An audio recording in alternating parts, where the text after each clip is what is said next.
잇몸에 여드름 같은 게 나서 치과를 갔더니 이게 잇몸 염증이 나서 발치를 해야 합니다.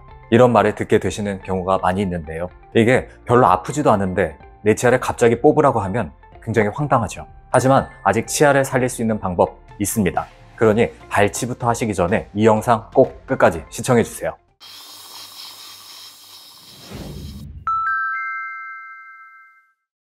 안녕하세요. 16년차 치과의사 장효준입니다. 이제 이가 아파서 치과에 갔더니 이건 치아 뿌리에 염증이 있기 때문에 이를 뽑고 임플란트를 하셔야 돼요. 이런 말을 들은 적이 있으신가요?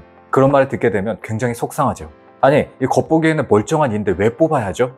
실제로 많은 환자분들께서 궁금해하시는 질문입니다. 이 결론부터 말씀드리면 이 발치해야 되는 경우도 분명 있지만 치아를 충분히 살릴 수 있는 경우도 많이 있습니다. 그래서 오늘은 치아 뿌리에 도대체 염증이 왜 생기고 우리가 어떤 치료를 할 수 있는지, 그리고 어떻게 하면 치아를 최대한 뽑지 않고 살려서 임플란트를 피할 수 있는 방법은 무엇인지에 대해서 자세히 말씀드려 보겠습니다. 이 거울을 보시다가 잇몸에 뭔가 둥글게 부풀어 올라와 있는 것을 보신 적이 있으신가요? 이게 마치 여드름처럼 보이는데 특별히 아프지도 않고 이 며칠 지나게 되면 터지면서 작아지고 또다시 올라왔다가 사라지기를 반복합니다. 이것은 녹루 또는 잇몸 고름 주머니라고 불리는 구조인데요. 그 자체로는 증상이 전혀 없을 수도 있지만 이것은 잇몸 밑에서 뭔가 진행되고 있다는 신호입니다. 사실 이것은 단순한 잇몸 염증이 아니라 치아 뿌리 속에서 시작된 문제인 경우가 많습니다. 이런 녹루가 생기는 가장 흔한 원인은 바로 치아 뿌리 끝에 생긴 염증입니다. 이 충치나 크랙 등으로 인해서 치아 내부로 세균이 침투하게 되면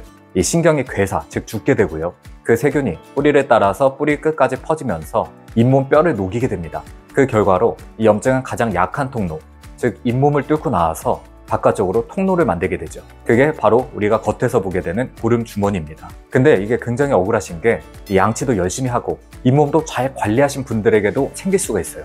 왜냐하면 이 문제는 바로 잇몸 자체가 아니라 잇몸뼈 속에 있는 치아 내부에서 시작된 것이기 때문입니다. 많은 분들이 이 고름 주머니를 보고 항생제를 드시는 경우가 많이 있습니다. 실제로 항생제를 드시게 되면 이 증상이 어느 정도 좋아지는 것 같고 또 고름도 줄어들고 붓기도 가라앉게 되는 효과가 있습니다. 하지만 이거는 근본적인 해결책은 될 수 없습니다. 이 항생제는 혈류를 통해서 염증 부위까지 전달이 되기는 하지만 이 치아 뿌리 내부까지는 혈액이 도달할 수가 없습니다. 이렇게 이미 신경이 죽어버린 치아 내부는 항생제와 소염제 등이 닿을 수 없는 것이기 때문에 세균은 그대로 남아있게 되고 결국 재발을 하게 됩니다. 그래서 이 항생제나 소염제 등으로 증상이 가라앉았다고 생각하시면 안 되는 거죠. 이 치료 방법은 총 4가지입니다.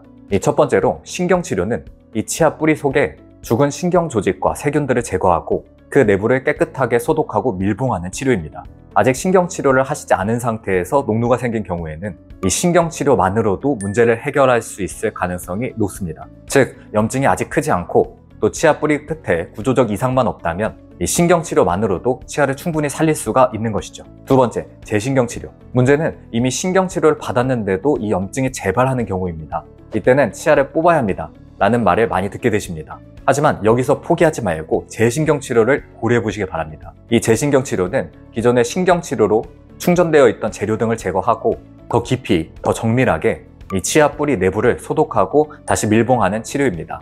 특히나 이 과거에는 발견하지 못했던 숨겨진 신경관이나 복잡한 구조들까지 다시 한번 처리할 수가 있어서 치아를 다시 살릴 수 있는 기회가 됩니다. 세 번째, 치근단 절제술. 만약에 이 재신경 치료도 어렵거나 또는 물리적으로 아예 접근이 어렵다면 이 미세 치근단 절제술이 좋은 대안이 될 수 있습니다. 잇몸을 열고 뿌리 끝에 2에서 3mm를 뿌리를 잘라내고 염증을 직접 제거한 후에 이 뿌리 끝을 확실하게 밀봉하는 외과적 수술입니다. 특히나 기둥이 박혀 있거나 크라운이 씌어져 있는 치아라면 이 재신경 치료보다도 이 미세 치근단 절제술이 더 효과적인 경우가 많이 있습니다. 이 수술 후에 시간이 지나게 되면 뼈도 다시 재생이 되고 고름도 사라지는 등 만족스러운 결과를 기대할 수가 있습니다. 네 번째, 치아 재식술.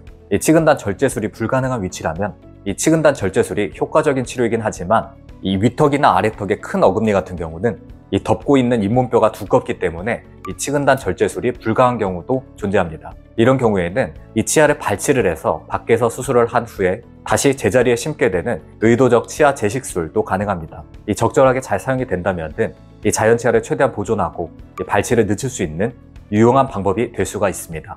이 치아 모양이 비교적 단순하고 또 뿌리 상태가 양호할 경우 성공률도 어느 정도 보장되는 편입니다. 하지만 이런 노력들에도 결국 뽑아야만 하는 경우도 존재합니다. 대표적으로 첫 번째, 이 치아 뿌리까지 금이 간 경우, 또는 뿌리가 아예 쪼개진 경우, 이런 경우는 금을 통해서 세균이 계속적으로 침투를 하기 때문에 염증이 반복되고 결국 발치가 필요합니다. 두 번째, 잇몸뼈가 광범위하게 손상된 경우, 잇몸뼈가 너무 많이 없어져서 치아가 이미 심하게 흔들리고 이 지지를 할 수가 없게 된 상태라면 치료 의미가 없을 수가 있습니다. 치아에 세로로 금이 가서 완전히 쪼개져서 분리돼 버린 경우, 이런 경우는 구조적으로 회복이 불가능합니다. 이런 경우에는 발치를 하고 임플란트나 브릿지 치료를 고려하는 것이 오히려 나은 선택일 수가 있습니다. 잇몸에 고름이 잡히는 것은 단순히 겉으로만 드러난 문제가 아닙니다. 그 안에는 신경괴사, 세균 감염, 잇몸뼈 소실 등의 문제가 존재할 수가 있습니다. 그리고 가장 중요한 것은 대부분 이런 경우에 아프지가 않습니다. 그렇기 때문에 더 위험한 것이죠. 이 여드름처럼 보이는 이 작은 고름 주머니가 사실은 이 치아가 보내고 있는 마지막 구조 신호일 수가 있습니다. 그래서 저는 환자분들께 이렇게 말씀을 드립니다. 지금 아프지 않아도 괜찮은 게 아닙니다. 지금이 바로 병원에 오셔야 될 때입니다. 오늘 영상에서는 이 잇몸 고름 주머니, 치아 뿌리 염증, 그리고 치아를 살릴 수 있는 여러 가지 방법 등에 대해서 알려드렸습니다. 혹시 지금 내 입안에 그런 증상들이 있다면 절대 방치하지 마시고 꼭 진단을 받아보시기 바랍니다. 이 자연치아는 한번 잃게 되면 되돌아갈 수가 없습니다. 이 자연치아 하나의 가치는 약 3천만 원 정도라고 합니다. 이 임플란트도 좋지만 이 자연치아보다 더 좋은 것은 없기 때문에 앞으로도 이 자연치아를 살릴 수 있는 영상 계속 만들어 보도록 하겠습니다. 오늘 영상 도움이 되셨다면 좋아요와 구독 부탁드리겠고요. 궁금한 점 댓글로 남겨주시면 최대한 답변 드리도록 하겠습니다. 주변에 치과 가기 망설이시는 분이 있다면 이 영상 공유해 주시면 좋을 것 같습니다. 그게 누군가의 치아를 살릴 수 있는 기회가 될 수도 있습니다. 지금까지 16년차 치과의사 장영준이었습니다. 감사합니다.